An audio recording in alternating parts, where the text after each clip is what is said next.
fucking David Boyle, and I'm quitting alcohol. I feel like I'm being institutionalized. I think I'm starting to feel like my prison is now like my home. I'm not even joking. I'm starting to think things like, now I've got a job, why don't I get a home loan? I can buy a home, we can renovate, we can get a dog, I can get a double car garage, and then one day my family can find me hanging in there. I'm slowly getting institutionalized though. I'm not all the way there, but there is something comforting. There's something comforting about this routine, or routine just in general. I've got everything locked in now except sleep. I can't seem to get any more than like 6.5 hours sleep. And for the amount of work I'm doing, that's just not fucking enough. So I'm absolutely fucked at the end of every day. But everything else is locked in. My breakfast, waking up in the morning, my little morning routine. I brush my teeth with xylitol toothpaste. No fluoride in there to keep the fucking pineal gland open. Then I shuffle into the kitchen, flick on the fucking kettle, start making my yerba mate tea for the drive, which I'm getting tingles now just thinking of the yerba mate tea for the drive. So while the kettle is boiling, I start making my morning protein shake, which is 215 mils of milk, 45 grams of Pro Matrix fucking grass-fed whey protein. That shit will give you a boner in the morning, I'll tell you that right now. You can have that for free. Also, by the way, I may have broken my my streak, if you know what I mean. For those of you playing along at home. I may have, once or twice, a few weeks ago, broken my streak, but now I'm back on it. I'm back strong. It wasn't worth it. It was not worth it. So sometimes these podcasts follow some sort of like theme, like subconsciously. Subconsciously, this must be the bodily fluids week. I was talking about velvety shits yesterday or the day before. Today I was talking about my streak, which started, when the fuck was it? New Year's Eve, whenever, a year and a half ago. Anyway, back to my protein shake. From one protein to another. This is hacky stuff today. So the protein, 45 grams, then 8 grams of psyllium husk. All of this is organic, even the psyllium husk. Then cacao, 10 grams of that, 10 grams of maca, and you give that a shake up, and I'll tell you what, that gives me a fucking bit of an adrenaline dump in the morning. So I make that, have my yerba mate on the drive to work, listening to a podcast, completely zoned out. It's like meditation. I'm so fucking locked in that it's like breathing. I don't even notice I'm driving anymore. It's just, I leave the house and then I end up at work. I have no idea what happens in between. And then I get to work late every day.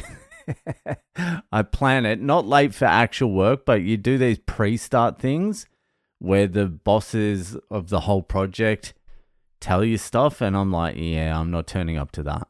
So I get an extra 15 minutes. I'm meant to turn up to it, but I just refuse to. And if I have learned anything about working, if you just refuse to do something, people will stop hassling you to do it eventually. And that's also in life as well. Just continue doing the thing and eventually people will give up.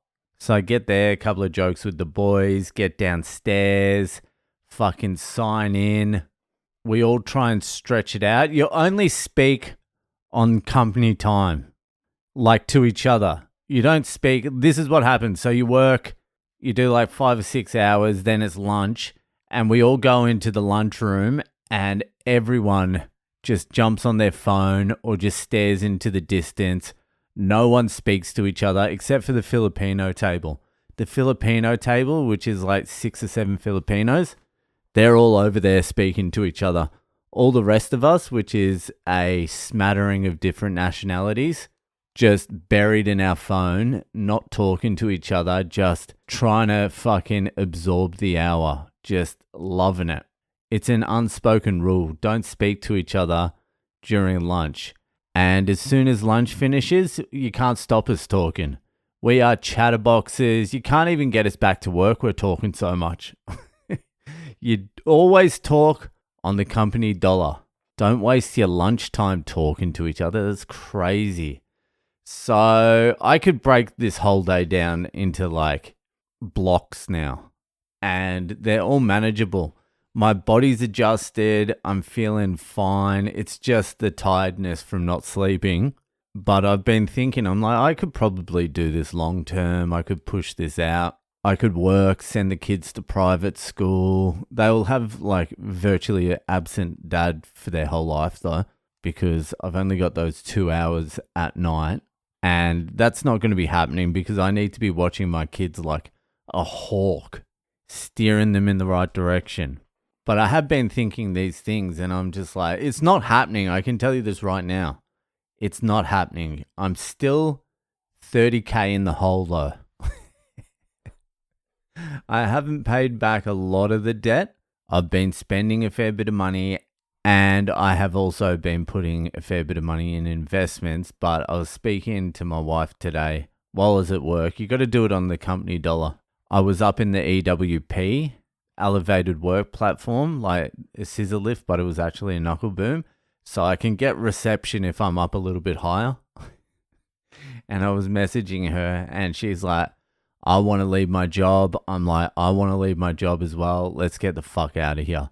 I'm like, all right, well, we've got to pay off that debt before we go anywhere. So it's 30,000.